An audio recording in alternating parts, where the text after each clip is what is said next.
There's something wrong with him. His face isn't finished.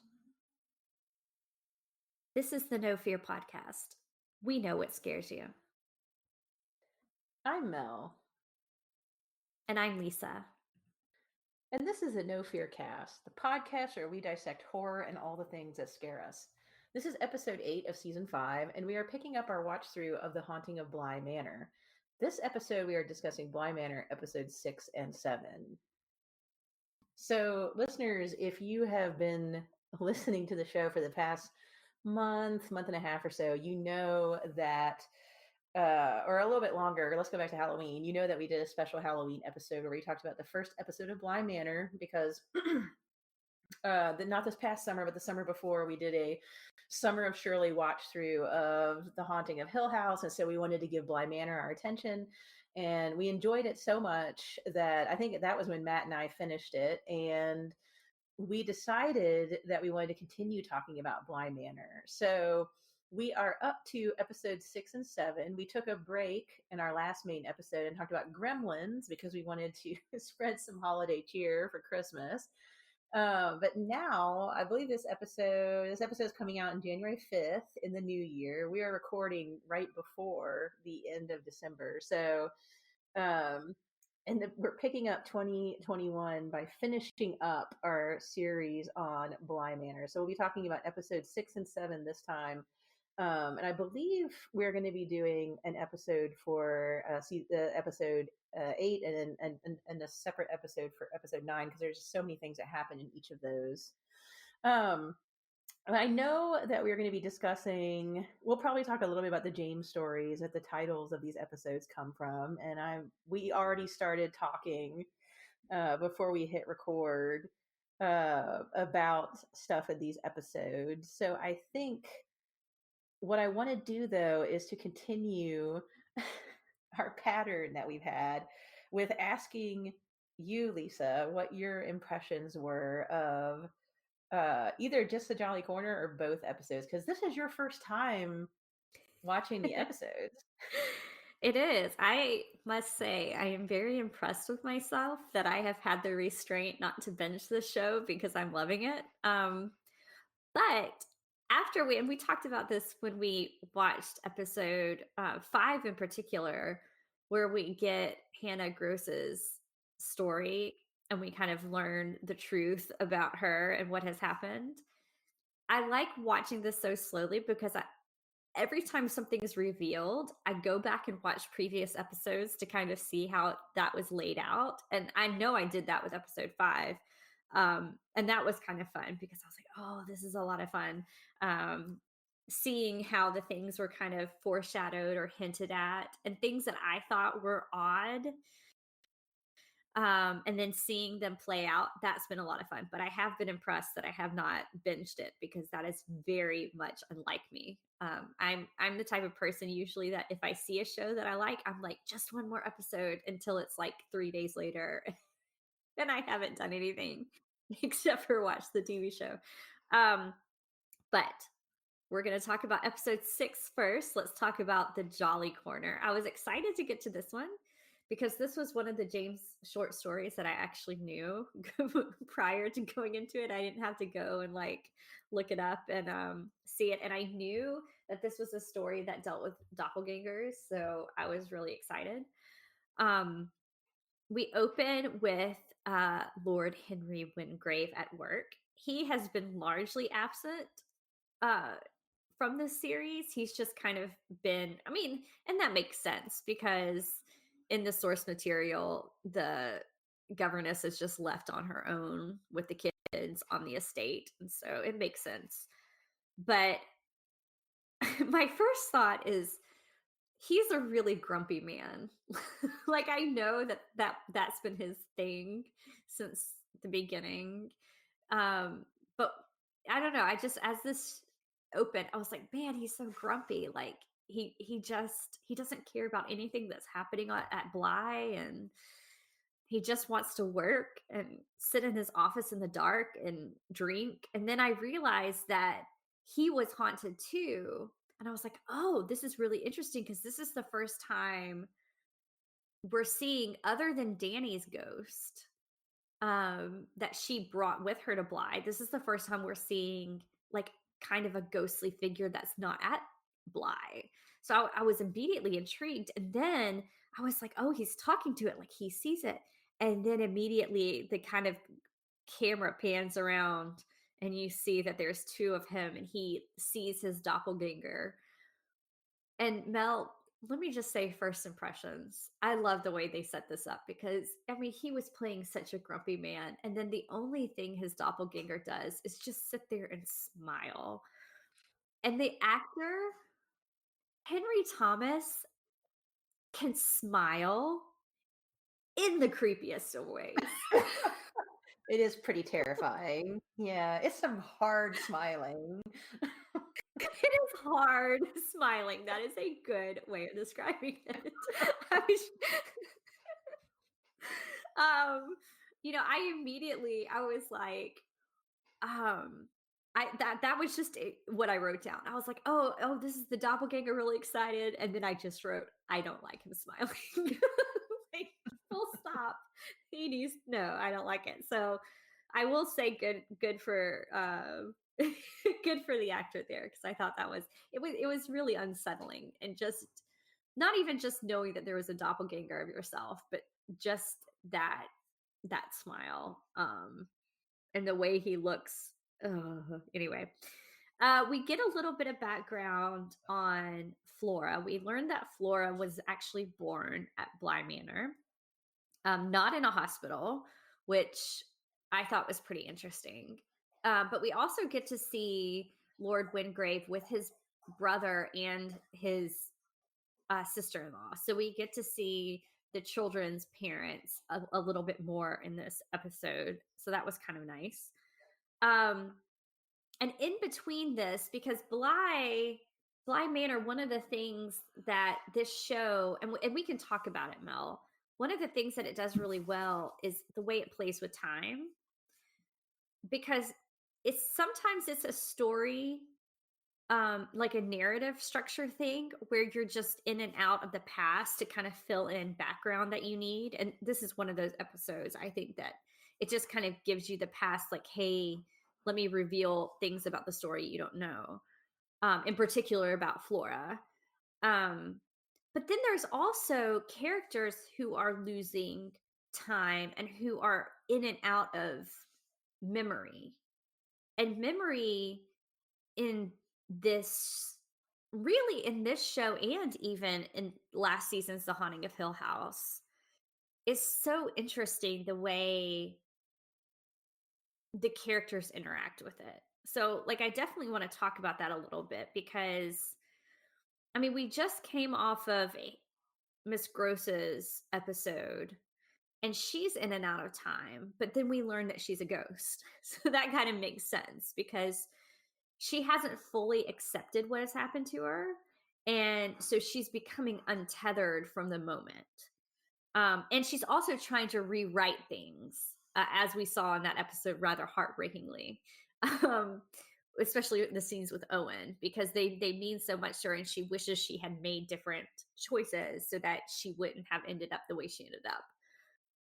But with this one, we're getting a lot of background. So I don't think the going in and out of time makes sense in the same way. But then we also learn that Flora is herself kind of going back in and out of time. Um, and I thought that was really interesting. I don't know if it's because I don't know if we're going to get a big reveal. Like, part of me was like, okay, we just learned that people going in and out of time are because they're dead. But is it because Flora was born there? Like, does she have some sort of special connection to Bly because that's where she was born? I don't know. Um, I don't know. What are we to make of memory in this episode? Well, that's a big question. It is, but it's one that bothered me.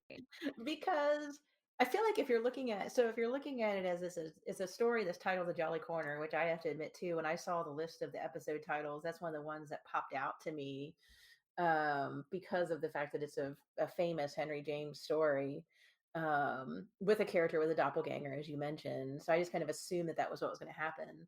But you're right that we now have Henry kind of having a ghost, and I thought it was really fascinating. The ghost is himself.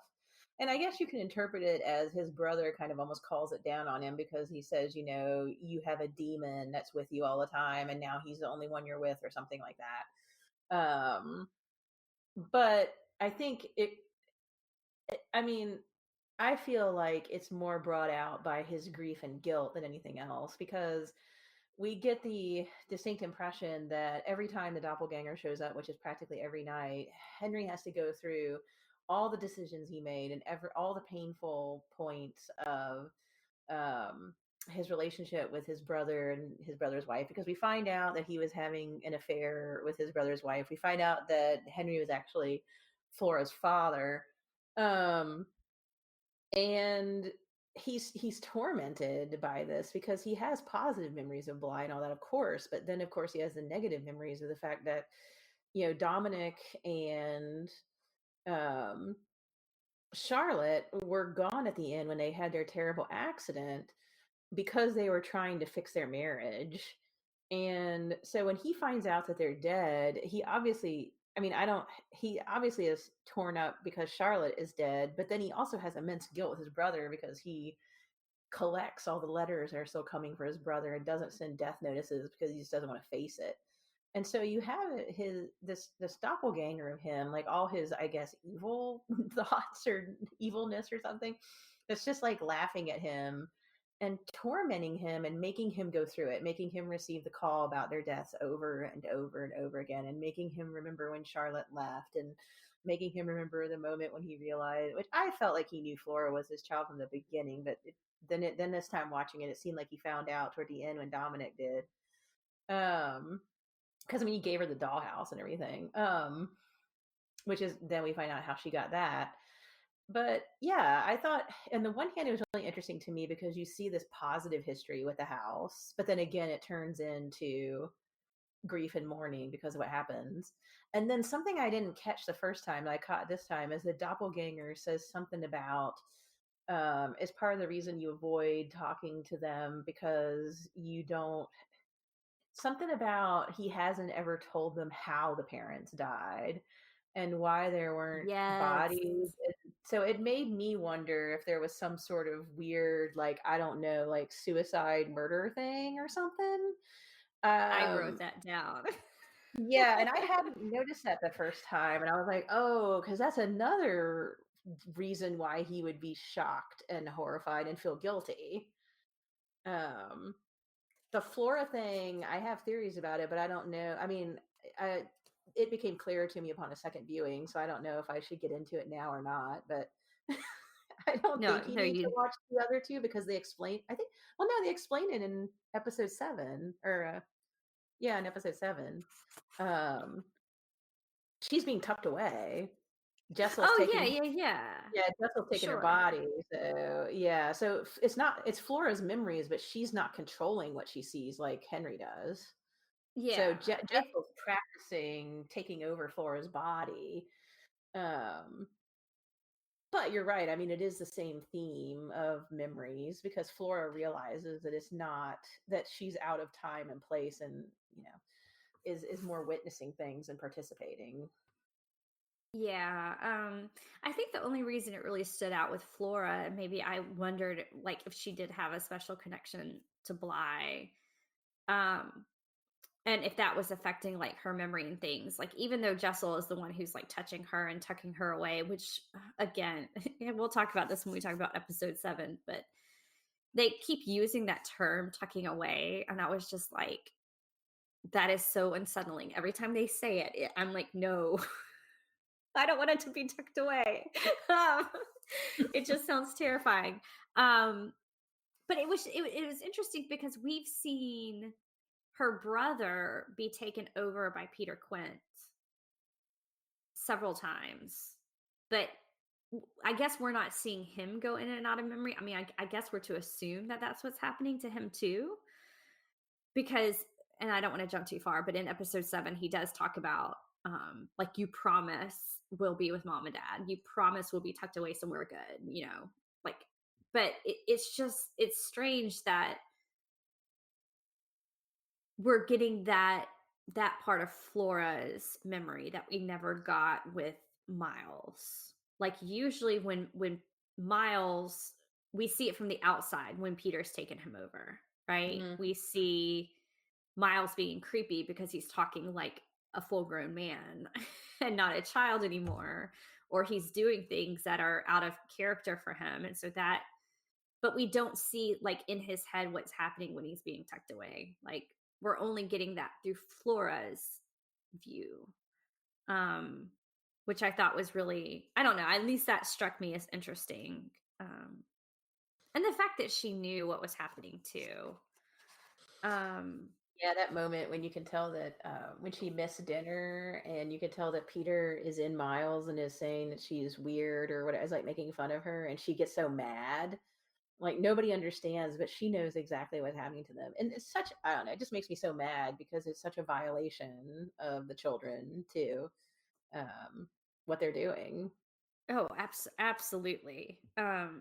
Absolutely. And right before we, I don't want to move on too much from Lord Wingrave. But one thing that did really, because I did wonder what secret he was keeping about the parents' death, because he does say at one point that he didn't tell the children what had happened. So the idea that he knows something more than he's letting on. But when he was reliving his brother confronting him about everything, and his brother said that, he said, "You're banished." And he didn't think that was the right word he was looking for, but he was just like, "That's the only word I can think of." And so you're, basically saying, "I don't have a brother anymore."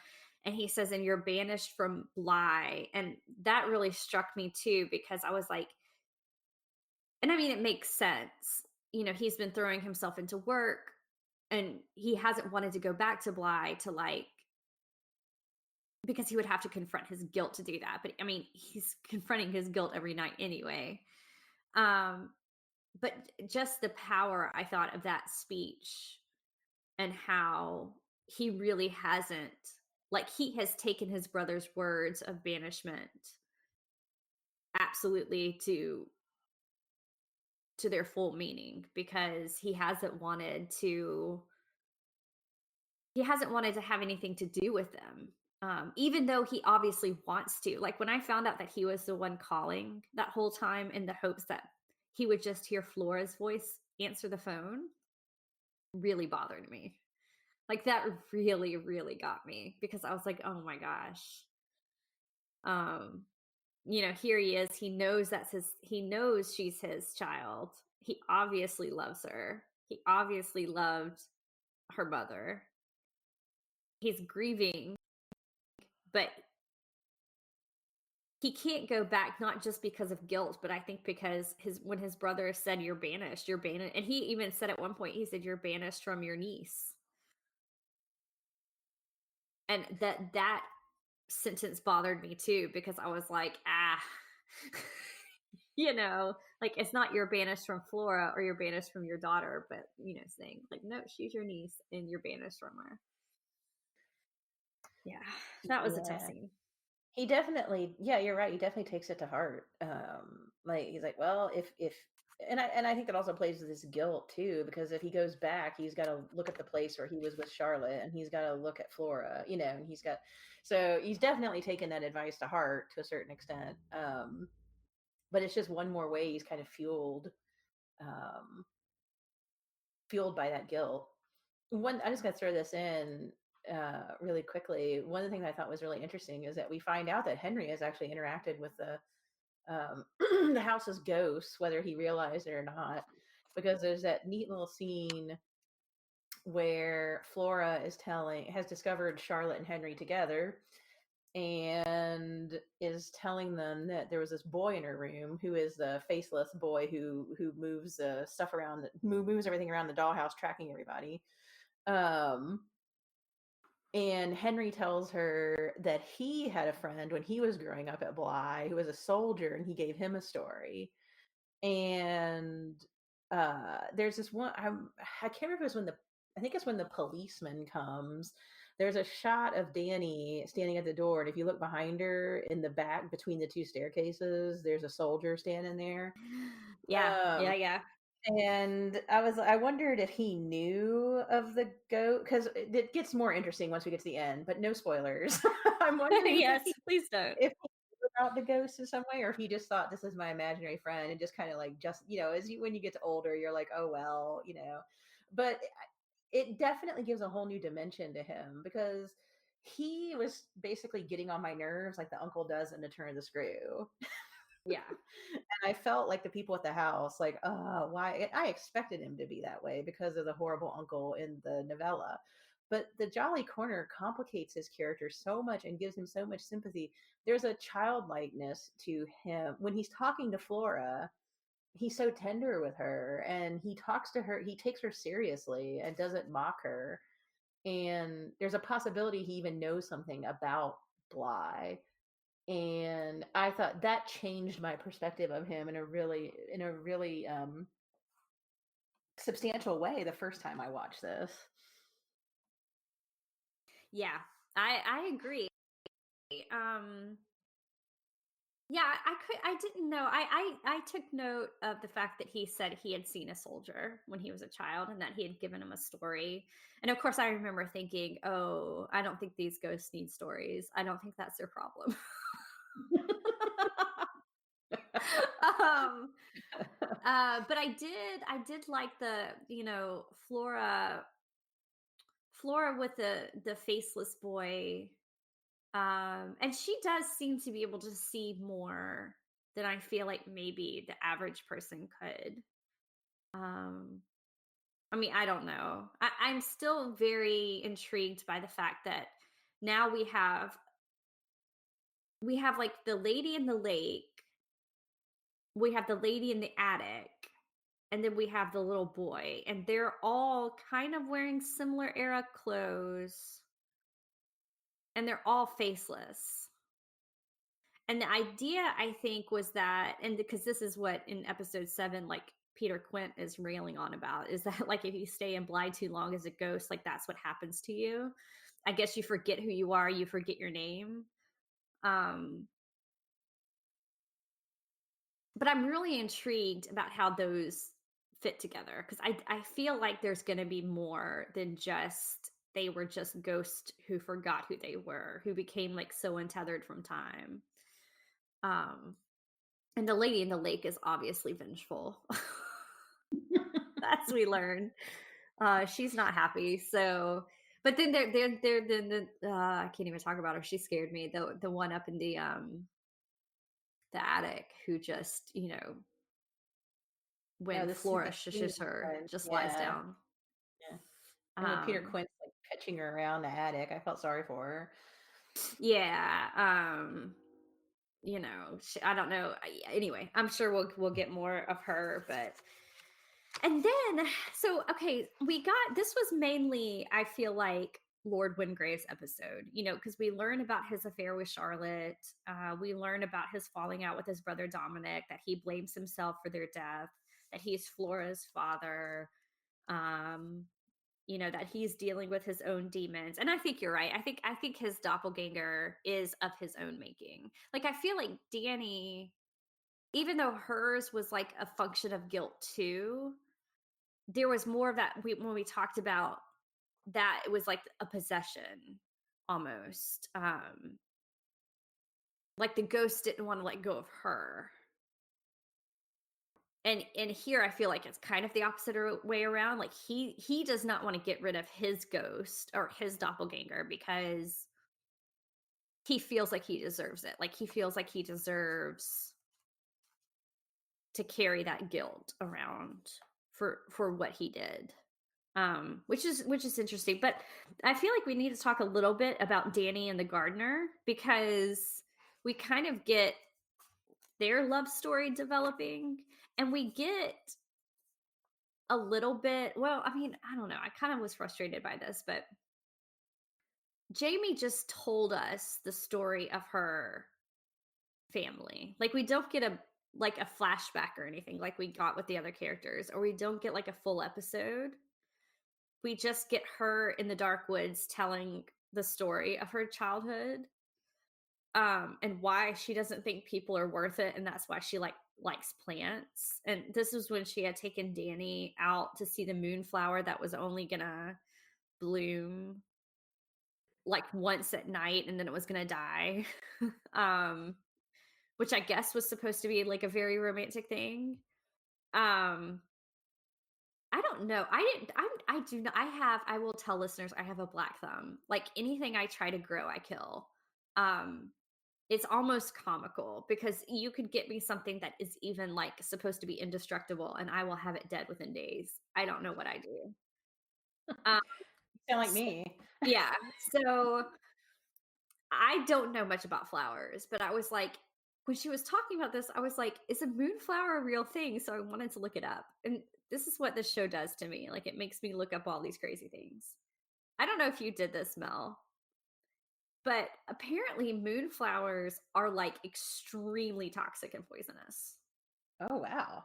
So, like, when I looked it up, it said every part of the moonflower is toxic to, like, humans and animals.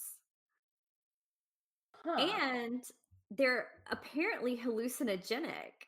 So, you could take if you take that, you could, like, some people, I guess, will, like, smoke it or brew it into a tea. If you, I guess, only take small bits of it, and then the poison that's in there, the toxin that's in there, it can cause, this is, I'm reading this online, it can cause agitation, confusion, and hallucination. And I was like, of course that's growing at Bly Manor, and of course Danny would grow it. Like, surely she knows that, right? I don't know, it just seems really odd and sinister once I read that. This is the explanation for the whole thing now. They were they were succumbing to moonflower poisoning. um Maybe, but anyway, I just thought, I was like, "Man, what," and I mean, I guess they're probably not gonna do anything else with the moonflowers. I guess it was just supposed to be like a metaphor for how fleeting life is. I don't know. Since everybody apparently is dying or dead already on the planet. But Uh, I did wanna share that because I didn't know if you looked it up like I did, but I was like, "Oh my gosh." Yeah, it said, "Every part of the moonflower bush is poisonous." wow. And no, I did not look it up. I just took Jamie's word for it and went on with my life. Uh, So, yeah, I don't know if I should distrust Jamie, like, I wanna like her and Danny together, but at the same time, I'm just like, "Mm-mm."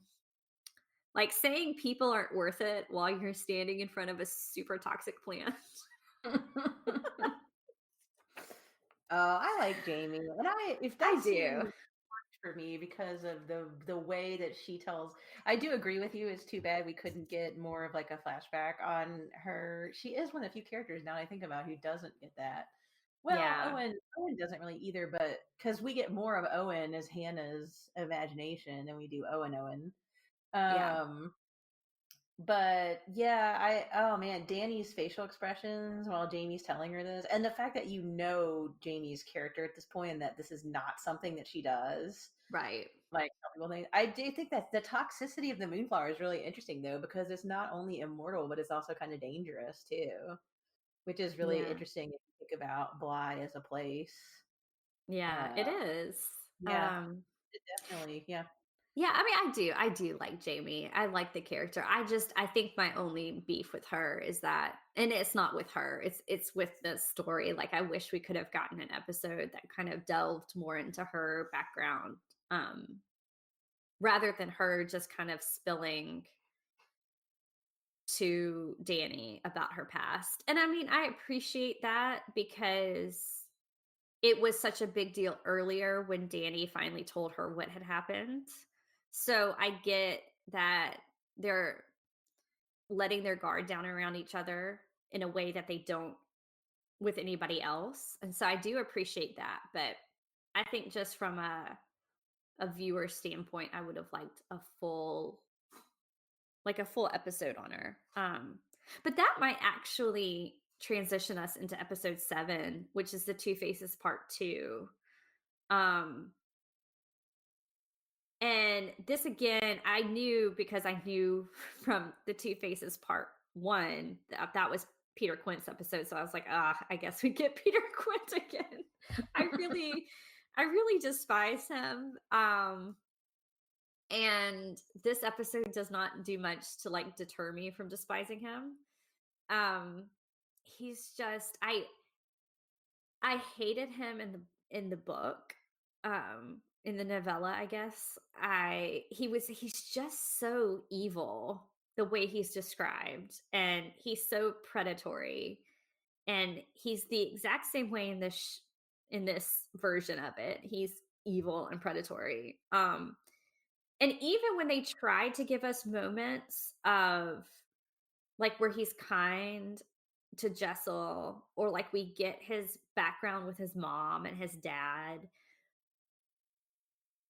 I get that we're supposed to I don't know if we're supposed to soften towards him. I still think, well, that doesn't excuse what you did, like, and what you're continuing to do, because he's just terrible.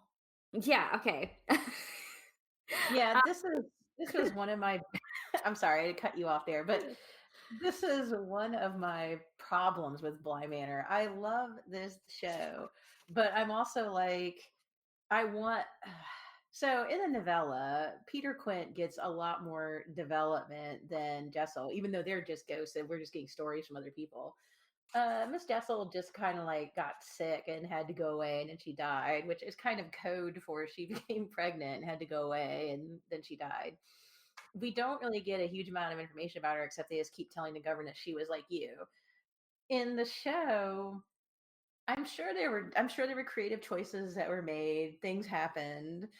um, but I wanted so much more about Jessel because I did not understand why this woman who seems so sharp, and I mean she's pretty intriguing when she first shows up and she has this plan and she wants to be independent, and I can't think of any moments where we get any sort of motivation for her from her background except when she tells Hannah a little bit of something about her father. Even her memories when she's tucked away are all at Bly. Of course Peter Quint's doing the tucking, but even her main memory that she gets called to over and over again is at Bly, and we actually do get some of Quint's background. So it bothered me a little bit that we don't get kind of like, I don't know what the word would be here, like equal characterization. Like I want to know a little bit more about Jessel's motivation because she just keeps like falling for Quint's gaslighting even when she's dead. Well, no spoilers, so I'll stop there. But she dies because she was gaslit. Even like when he shows up as a ghost that tells her he didn't steal all that stuff and was going to come back for her. Okay, one, he did steal all that stuff, so he's still lying, but she just goes with it. And two, who knows if he was going to come back for her or not? Maybe he needed someone to manipulate, so he would. But yeah, this woman, it's like every time he tries to manipulate her, she just goes along with it. And I find myself based on her first appearance, maybe I'm wrong, but I just find myself based on her first appearance in the show that she, not that this wouldn't have happened to her, but like we would get something happened to her at some time that would help elucidate this experience, if that makes sense. Heck, we even get an explanation of Miles's school experience. Yes. But I love the show. Jessel's a great character. I just wish we got a bit more backstory and characterization on her. That's my Yes. take. I don't know. Yeah. You agree? I agree, and I think that's why I was connecting it to the last episode with Jamie, because to me it's kind of the same frustration of really the only background we've gotten this far, at least in the first 7 episodes, because that's all I've watched of Jessel, is when she tells Quint at one point when they're kind of like staying up late that first night, and we see them falling in love. And we don't know, I mean, we know because he's Peter Quint that he's terrible. But she doesn't know that yet. And so she's kind of falling for him, and she tells a little bit about her background, about how she has this like ambition, and she basically wants to be somebody like Lord Wingrave one day. And but she had seen her friends like take this um these jobs and kind of be sexually harassed and not be taken seriously. And so she was like, I'm doing something different. And in my mind, I thought, well, this is a woman who knows what she wants and she's going after it. Like, she might be going after it in a way that doesn't make sense to people, or in a way that um maybe she doesn't even know the clear way yet. But like, I saw her as somebody who had dreams and had ambitions and had plans for the future, even if she wasn't sure entirely how she was going to do it. And then we do, as you said, we learned a little bit about her family, mainly about her father. But that's all we get. It's just in the same way that Jamie just kind of is like, "Oh, here, let me sit you down in front of this poisonous flower and tell you about my childhood." And then, okay, moving on. Um, that was what we get with her, and I found that frustrating too, because I was like, "Why?" And listeners, to be fair, Mel and I were talking about this before we started recording. So I'm gonna try to catch y'all up. One of the things I speculated was perhaps because Quint is, I mean, number one, Quint is the one tucking her away. So I'm assuming he's choosing the memories. Mhm. And because I think he's a narcissist, he assumes that all her good memories have to do with him.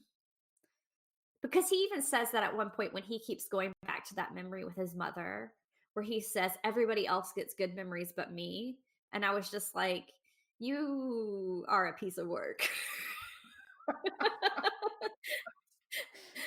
Like, even Flora, who's getting to see her mom and is getting, like, tucked away in these, I guess, sort of nice memories, like, they're not nice because she says, "This is wrong, like, I'm too old, I'm the wrong age." And, I mean, I know that was playing on, like, the math idea, the wrong math with the pregnancy, but then at the same time, she was like, "I was 5 when this happened, and now I'm 8." And, so even there's that uncanniness, I think, that they're experiencing, um something that's very close to horror for them, even though it is a good memory. But like, Peter Quint is just like, what? Like, I tucked Rebecca away in a, and the fact that he calls her Bex, I don't know why that annoys me, but it just does.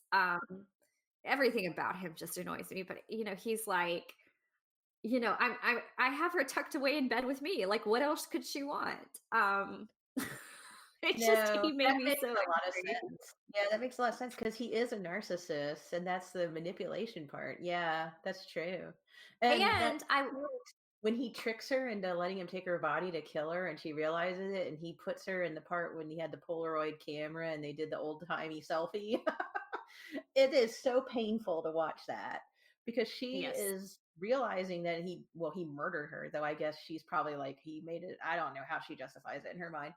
But and when he takes the pictures, it's their dead bodies on the floor of the lake too, and I thought Yeah. was a really interesting thing there. And he just keeps doing it, even though we know at that point that she's not tucked away with like fake him. They're both ghosts together, and he's still forcing her to go through this like charade of happy times and like the superficiality.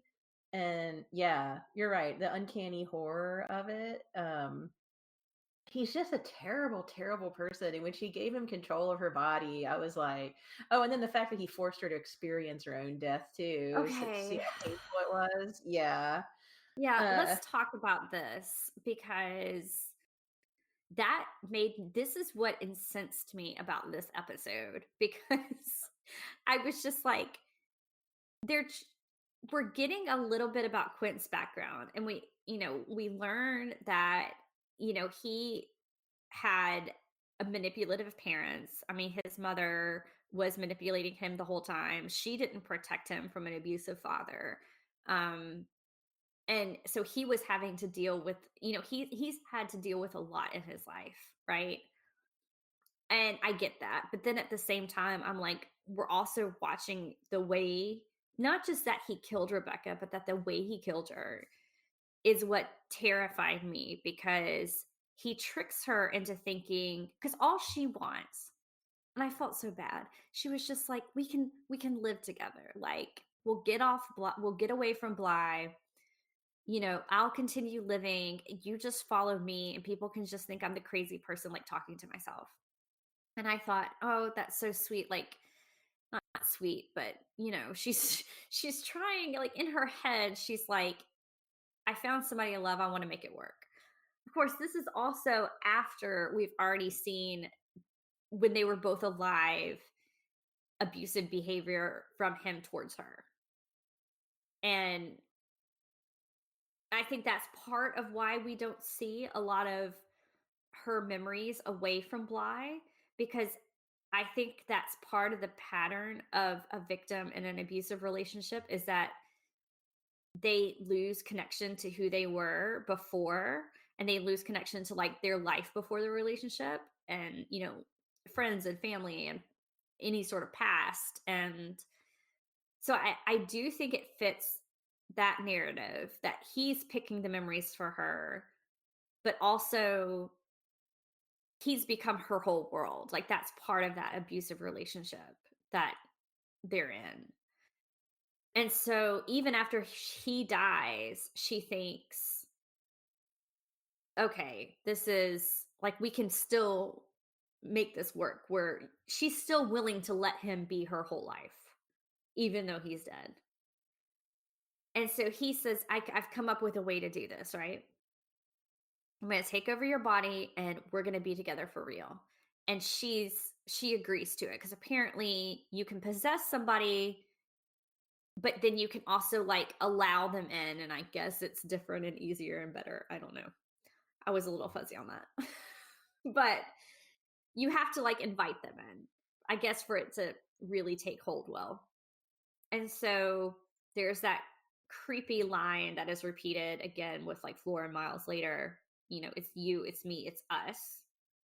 And then that's when it happens. But,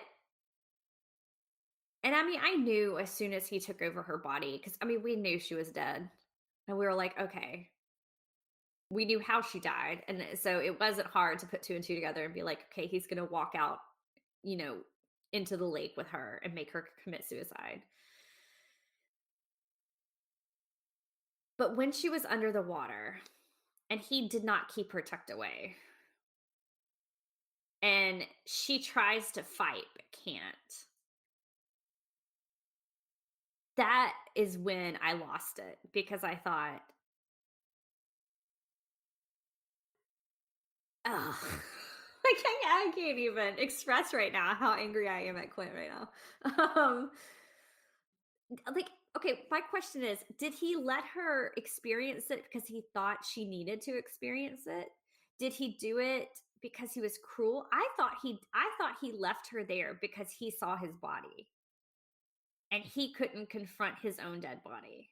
I just thought it was because he was a coward, but I guess it could be any of those things. Because he does say that's how he tortures Hannah, is he makes her face her death over and over again so she knows she's dead. So maybe he wanted to short circuit the delay time when Jessel wouldn't understand she was dead, but that's a cruel way to do it. I mean, maybe. The knowing about his terrible home life as a child and the abuse that he went through did make me sympathize with him to a certain extent because I can see the patterns. But like I cannot, like, this is a man who took over the body of a child so he could murder Hannah Gross. So now the kid's got to live the rest of his life if he remembers that, with that. He's having these nightmares about hurting Hannah because he murdered someone. And then yeah, what he does to her, regardless of his twisted manipulative thinking, yeah, I mean his behavior is cruel. And I mean the Quint in Turn of the Screw was cruel. Like they said, there wasn't it was a 19th century way of saying a person is about as evil as you can get because they took liberties with everyone. It didn't matter if they were an adult or a child. He did what he wanted to do with them. And um Ugh. You see the same thing being mirrored here. I mean, Um, any sympathies that I had, number 1, any sympathies I had with him ended in the way he killed Rebecca, because that was such that was such a, I mean, not only is it murder, number 1, but it was such an abuse of her trust of him, which shouldn't surprise me because he's been terrible up to this point. Um, but it broke my heart seeing the realization on her face, mhm. as she realized it was happening, and then, like you said, the forcing of him taking the pictures afterwards, and like wanting to go, like, I don't know, like making her play like everything was fine. You know, that bothered me. I think it was really what did it for me too is when I thought, no, there is no sympathy for him, is when he did show Hannah her body. Mhm. Um, because he made that analogy about the roadrunner and the coyote, and he was like, "You're like the coyote who runs off the cliff, and you just keep running, and you don't realize until you look down, and then that's when you fall, and that's what you've been doing, is you died and kept running, and so you didn't realize it," and he makes her look down, and then the last words he says are, "Meep, meep." And I was Mhm. just like, "Oh," that was the other one where I was, like, screaming obscenities at the TV. I was like, "I hate you, Peter Quinn." Like, I mean, that goes beyond just, like, the cycle of abuse. I mean, that's just that's evil cruelty to the, yeah. That is Peter Quint living up to Peter Quint's name. Well, okay, so I have a couple things to say. One is, this is also the man whose grand plan to be with Jessel is to possess the bodies of 2 small children who are 10 and 8 years old and are brother and sister, and they will live together in their, I don't even wanna think about what he's gonna make them Is that do. Yeah. is that his plan? Is that they're just gonna, like, skeleton key style, like, take over their bodies and leave Bly and live happily ever after, and, As like, as far as I could tell, that's what their plan is, it's and then gonna it be doesn't. some BC Andrews, like, 2 siblings living together for the rest of their, I mean, is that what he has planned? That's the impression I got, but see, it doesn't make any sense to Oh, me, and I've watched the show twice now, and he puts himself in Jessel and tries to leave Bly and can't, and Jessel was alive then, so how does he think that putting himself in Miles and Jessel and Flora is gonna get him off Bly? It won't. Like, does I he don't think he's understand. just gonna stay at Bly then? Oh, yeah, but he says, "I'll take all the negative." He'll like, "I'll do school, I'll do your growing up, you won't ever have to experience anything negative." Well, won't he have to leave Bly to get to school? And Peter Quinn will get knocked out of him? See, I don't know, I don't understand how the plan is supposed to work. I don't either. I mean, because that did, because it did make a point of showing him trying to leave in the body of Rebecca, and Mhm. he couldn't. He got knocked out, and that's when he says, I really can't leave." Now, my thought, I don't know how he could leave in somebody else. So his plan must be to stay, but then he also says, "See, this is what happens when you stay at Bly too long as a ghost. You turn into this like faceless thing." So I don't know what exactly his plan is. I don't Um, think it can work because they still become faceless even inside the kids, I would think. Well, maybe they yeah. won't though. Maybe that's what he because at one point he says like he goes away after he goes away. This is right before he kills Rebecca, and he says, "I've learned some things."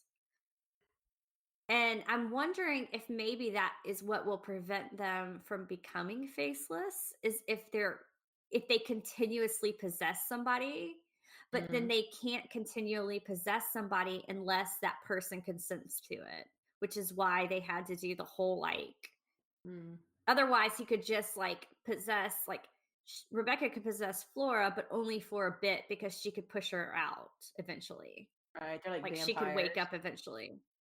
Yeah, and, So that's why it's like essential that the kids are like, "No, I'll be tucked away and you can take over as long as I'm tucked away somewhere good," which was heartbreaking in and of itself.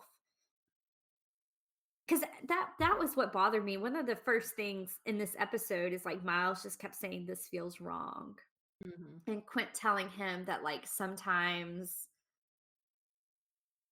that's the difference between kids and adults is that, sometimes adults know that it feels wrong, but it's really right. And I'm sure that's what he heard growing up, which, is sad. And I'm sure that's what he's told Jessel too. Like that's just the form of manipulation and gaslighting. Yeah, But I guess that's his plan is that they're just gonna stay at Bly, but maybe if they stay in humans, they won't go faceless? maybe. I think Quint's just grasping at straws, but he's dangerous. So yeah, I mean, you got to take seriously what he's trying to do. We also learn in this episode a little bit. We should also say that episode 6 ended with Danny uh, tied up in the attic, and she spends most of this episode tied up screaming in the attics. So, um, yeah, that's where all this is happening. We're having all this like existential debate while Danny is like tied up screaming She because also she's sees the watching all this. she sees the What? faceless old woman who lives in the house for the first Yep, time. she does.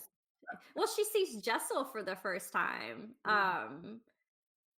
Uh, so yeah, Danny's eyes are being opened to a heck of a lot that's happening. um, so yeah, that's happening. We do know that Jessel is going in and out because she disappears a few times. And this is the other thing that made me mad. She apologizes to Quint. She's like, I'm sorry. And you get the sense she can't help it. Like, I guess when you're a ghost, kind of, because we learned that with Miss Gross, is that she wouldn't always know when and where she would go. They'd be like, "Where did you go?" And she's like, "I don't know." Um, Sorry, so, she was just out of it well, all the time. yeah. But that we're seeing the same thing happen with Jessel. Like, so I also wonder too where Jessel is going during those times because that's obviously not Quint taking her anywhere. Um, so I wonder where she does go. Yeah, that's a good question because you can kind of hear what's being said when she goes off, but then we do see her go to the past when he was gone and the police were interrogating her, and Miles told her that um, he was still around. It's still Bly memories, but yeah, I don't remember if we know 100% what the memory is that keeps pulling her back, like his with his mom. Does Now that I think about it, because you said it's still Bly memories, Hannah's when she goes in and out of memories, they're all Bly memories. That's true. I mean, they are memories of her relationship with her husband to a certain extent, but it's still she was working at Bly. Yeah. I mean, I know like a lot of it has to do with that pivotal moment of like when she met Owen. Well, and she and Charlotte were close, and she thought of Bly as a home, so maybe that's why she does it. It's like a kind of Because comfort for her. yeah, Peter Quint right now is really the only ghost we get that at least in his memories travels away from Bly. That's a But really good point. he never had Bly as a home though. So that Yeah, might be it. that's true. He might have thought of the apartment that he was able to afford when he was working for Henry as more of a home. Uh, Yeah. One thing I want to throw in that I thought was interesting seeing a second time. Maybe I noticed it the first time. I'm not sure, but it just really hit me like emotionally when I was rewatching last night. Is everybody thinks that part of Flora's trauma is that she's found Jessel's body in the lake. But if you watch all the lake scenes, I find really fascinating from watching The Innocents Yeah. because the lake scenes are set up in really similar ways, and Jessel's wearing similar clothing and acts like even moves the same way to a certain extent. And the way they set up Flora, where you kind of get an impression. I'm pretty sure from the way that you could hear Jessel, because Jessel is a ghost and she's sobbing uncontrollably, looking at her dead body because she's realized that she's been murdered. Yeah. And you By hear the man she loves. Yes. And you hear Jessel sobbing when it looks at Flora's face and you're looking at from Flora's perspective. When it switches to a close up of Jamie looking, Jamie only sees the body and doesn't hear the sobbing and doesn't see the ghost. And when Mm, Jamie is carrying Flora away, the ghost is back and the sobbing. So Flora not only found the body, she saw the ghost screaming and sobbing at the dead body at the side of the. I mean, that is a terrifying thing for Flora to have to witness. So Flora knew not only that Peter Quint was dead, but also that Jessel was dead and was a ghost. mm. Um, And I think she would have to know too then that Jessel didn't die by suicide. Like she didn't do that to herself. right. I mean, unless she thought she was so overwrought. Yeah, I don't know. That's a lot for a little kid to take in. Yeah. Yeah. Yeah, it is. Um that is a good point. And I do wonder if I mean because the everybody I guess at some point sees some of the ghosts because obviously they see Hannah. um and they saw Peter Quint even when they didn't know he was dead, but they saw Quint. So, but not everybody sees all the ghosts, but it seems to me that Flora sees all of them. Yeah, that's the impression I get. And maybe it's because she has that connection to the little boy. Yeah, I'll be curious to know more of their story, the two women and the little boy. I will say this about Jessel. I got the feeling in the end that she was finally going against Quint. Hmm. Um, she had finally kind of gotten it together to she realized what was happening was wrong because she immediately, when he leaves the room, jumps out of Flora and tells her and Danny to leave Bly. Of course, she very coldly says it's too late for Miles, which was terrifying when she said that.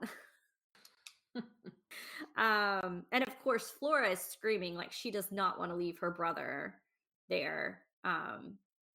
Which I just remember thinking, like, they're Danny and Flora are running through, they're running out of the house, and Flora is just screaming like a banshee. And I was just like, this is like every mother's worst nightmare.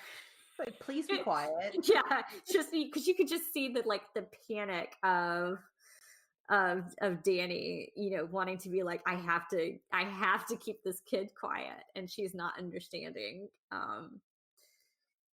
But so I did appreciate that. I was like, okay, Jessel kind of comes back to the rescue. Of course, then there was that great jump scare. I thought it was going to be Quint, honestly. Um, and when I saw that, it didn't surprise me that Danny was grabbed. But when I saw it was that I guess it's the lady in the lake, the one who killed Quint. Um, the faceless, dripping, vengeful one, not the one up in the attic. Um, yeah, that's where we leave off with episode 7, but yeah, I will say it was a good little jump scare because I had temporarily forgotten about the faceless ghost at that point. Like, I was just so, seeing red and incensed at Quint at that point that I was sure I was like, Quint's gonna come out and get her because he wasn't too far away. He was only at the well at that point. Yeah, he was with Hannah at the well. Yeah, that's what I was thinking the whole time. I'm like, be quiet, Flora. Be quiet. Like, just be quiet and get away from there, and then you can regroup. And then I thought Yeah, for sure they were going to get caught, and then yeah, it's quite effective when it turns out to be the lady in the lake. yeah. It was a nice little jump scare. So far this season, I'm really enjoying Bly Manor, even though I know we kind of nitpicked at a few things that we've had issue with, especially these past 2 episodes. I'm really enjoying it, and um The scares are good. I feel like the scares are not as intense as they were last season, but that kind of fits for me because this feels more like a gothic or maybe even leaning towards a gothic romance than a pure like horror story. Like I feel like last season was definitely this is a haunted house horror story. This feels more gothic-y to me, so it I don't think I need the jump scares all the time, but they are effective when they happen. Yeah, I agree. There, I feel like yeah, there's probably maybe yeah more jump scares, more. I don't know how the term would be for it. I hate to say like more horror because I do think we have a lot of uncanny horror and emotional horror in Bly Manor that's pretty effective. But I Mm. totally get what you mean. Like, um, it was more intense in Hill House, I guess. Well, it was more physically intense sometimes in Hill House. I think yeah, I think the physicality of it in Hill House was the only difference. I mean, it was still emotionally horrifying. Hill House was emotionally horrifying too. The things because you cared about the characters. And it's the same thing with this. With the exception of Peter Quint, I care about all the characters. Yeah, I have a hard time caring for Peter Quinn, especially with him murdering someone in the body of a child and then the meat thing. Yeah, that's just that is psychopathic cold right there. Yeah, it is. Poor Hannah. I um hope she rouses herself from looking down the well to help out back at the house. well, and that was a pointless cruelty too. Like I know we're gonna harp on this because that scene bothered me too. Like even when he killed Jessel, I thought, okay, that is horrific. Like the way he did it is horrific, but he might have like I could maybe like see his reasoning behind it because he again is so narcissistic, but he's thinking in his mind he loves her. Therefore he has to be with her. Like it was some twisted Romeo and Juliet story in his head. Fine. Okay, I will buy that. I'm not saying he was right in it, but I'm like, okay, I can kind of see how you could twist that into how he has a motive for what he's doing, right? And maybe even like you said, the reason he had her experience her death was so she didn't have to go through what Hannah went through, so that she would immediately know she was a ghost, that she wouldn't, be wandering around confused or thinking she was still alive. Maybe I can buy that. Maybe. But leading Hannah to the well and like to me, the only point of that is cruelty. Like, the only point of that is cruelty. He wants to torture her. And why? She is the best character maybe in this whole TV show. Well, and I think It's just yeah. I agree completely with what I feel like though part of the reason, and this isn't necessarily disagreement with what you're saying. I do think you're right that he wants to figure out a way to be with Rebecca, and he doesn't want to, Mrs. Miniver and the captain it. I mean, he wants to he wants to get out of Bly or them both to be dead or whatever it takes. But I don't. I think this is the example. You have two, and maybe this is also a gothic romance aspect. You have two relationships so far. Well, you have three if you count Hannah and Owen's ill-fated love, which that moment when they're talking, the real memory, when they're real and Jessel's watching and they're doing the dough and Jamie says it's Yeah. chemistry. Yeah. That was so painful. But remember, Jamie and Danny are falling into a relationship together and they have that conversation about what love is. And Danny does not comprehend how someone could act like Quint because she says love is not possession. I don't know that Quint loves Jessel. I think he just wants someone to be around, like appreciate him, and he doesn't want to be alone. So I think for him, he may say, I love you, and that's why I killed you, so we would be together forever, and this weirdo Romeo and Juliet thing. But I think it's just possession. Same with the kids. Like he acts like he's trying to do something good for them because always be with their parents who are good, unlike his. But it's all about him. And I don't even think he'd hang on to Jessel that long. I think he'd cut her loose if he thought he could find something else. I think for him, relationships always come down to what they can do for him. And so, not that Jamie and Danny are human beings, so, but they have love, whereas Quint and Jessel have, I'm not sure what. Like, I still don't quite understand why Jessel allowed herself to be killed. Like, why give up your body? But okay, I guess you believe a ghost. But I feel like Quint, I'm not contradicting what you're saying. I think in his mind, he thinks it's like some sort of love for Jessel, but I think it's more like a fear of being alone or a fear of not having Oh, control. sure. So I think it all goes back Absolutely. to that conversation about what love is. Yeah. Yeah. I always like to I hear well, and I more think about that. yeah, I think if you really I mean, I don't even wanna give Quint this much, like, discussion, but I feel I feel like that Quint, doesn't it he does not have any capability for love. Therefore, in his mind, possession and love are the same thing. Right. And probably, like, what he feels towards Jessel in this moment is as close to that he's felt to love. Um, but she is a possession to him. And that was what, I can't remember what episode number it was now, but where he gets upset because she tasted Owen's batter and because it was that like possessive. It was somebody else was touching his thing. So he had to intervene.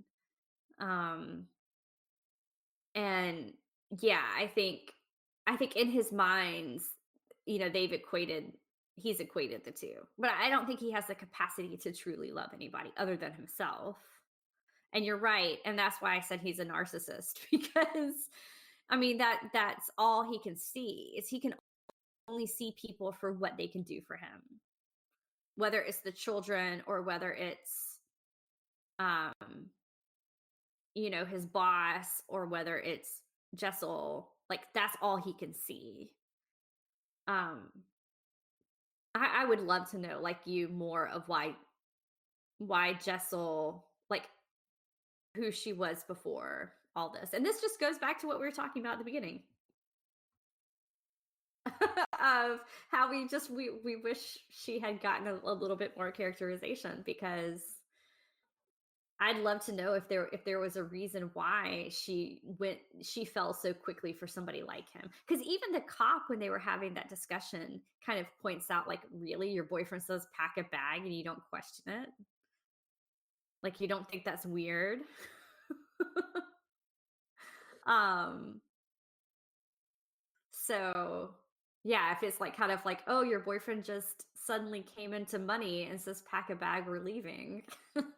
Yeah, how did that happen? um Yeah, and everybody is kind of like looking at Rebecca and thinking, how did you believe him? Like, how did you do that? How did you let yourself believe what he was saying? Which she does. I mean, the entire time she hears what he's saying and he believes it. And even though he's proven himself to be a liar and a con man, um, I'm not saying it's anything that is on her. Like, I think that's what makes him, like, purely evil, and she's a victim of him, but I'd still love to know more about her past. Yeah, because I mean, we get kind of an explanation of why he's the way he is. I would like to kind of see how that happened. I do Yeah. think it kind of mirrors the novella in some ways because in the novella you have a similar kind of Quint was able to manipulate everyone, and the main governess, who I guess would link up more easily with Danny, kind of links up with Jessel too because she was thrown out of her I mean, this is a weird situation to be in if you're relatively young, like thrown out into this mix and in this house, and positions are all mixed up, and she wants Mhm. something from Henry, and but she can't get any help from him at the house, and I don't know, it's a weird situation to be thrown into too, which I guess could like kind of unmoor you. Especially if I got the impression when she was talking about her dad that she kind of just like left her family and went out there. So I don't know. I mean, but see, now I'm trying to give her a reason in a story. And I know. I wish I had a reason in her story. I know. I do too. I would have liked to have known a bit more about her. Her and Jane deserved, I think, a little bit more than what they got in these episodes. I will say this though, because Quint's episodes are the two faces, part one and part two. The two faces does deal with a man who is manipulating a former lover. Um, I mean, not in the same way that Quint is, but um, in a rather cruel way, I think. Um, he convinces a former lover to like style and dress his new, I don't know if it's his new wife or it's his almost wife, but it's one of those Jamesian, like very social taboo type things, but it's still kind of a cruel moment there. So it fits Quint in this one because he's manipulative and a con man and cruel. And I think we've talked about him way too much on this episode. Um, he doesn't deserve it. But I don't know. I'm looking forward. We've gone long on this. I'm looking forward to episodes 8 and 9. Is that does the season end with 9? It does. Yeah, Or we've only got two more left. The next one is The Romance of oh. Old Clothes, and then The Beast in the Jungle is the final episode. Well, the romance of old clothes. I don't know anything about the episode. I've heard people say it's good. That's all I've heard. I've been able to avoid spoilers. I'm gonna guess from the. That's another James story that I do know, and that's the one where a man leaves. Oh gosh, I'm getting it confused now. That's the one where he leaves one sister for another, and then the other sister dies, and she says something like, if I remember right, says like, just don't, whatever you do, don't touch the clothes in this trunk. And of course she does. Yeah, the Is guy is that the one I'm thinking of? the story is a little different than the episode, but yeah, I think it's in the story because I had not read The Romance of Old Clothes until like a month ago when I knew we were going to be doing this, and you mentioned that you really enjoyed it. I think he marries the younger sister, right? But the older sister's always kind of hanging around because he was very close to both of them in the story. Yeah.